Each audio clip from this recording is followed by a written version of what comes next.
Let's talk about angular cheilitis. तर हे clinically पण खूप इम्पॉर्टंट आहे. तुम्ही ओपीडी मध्ये वगैरे भरपूर पेशंट बघू शकता. ते अँग्युलर चिलायटिस म्हणजे काही नाही, इथं जखम झालेली असते बघा होटाच्या आजूबाजूला, आणि खूप त्रास होतो त्या जखमेवर जेवताना वगैरे.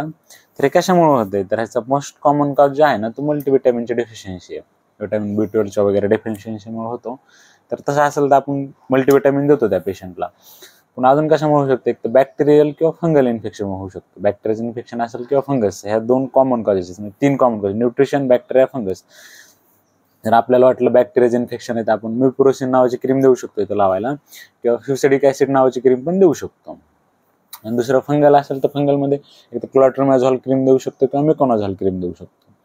आणि कधी कधी इम्युनोडेफिशियन्सीच्या कंडिशनमुळे होतं, तर त्या टायमाला आपण बघायचं कशामुळे होईल इम्युनोडेफिशियन्सी.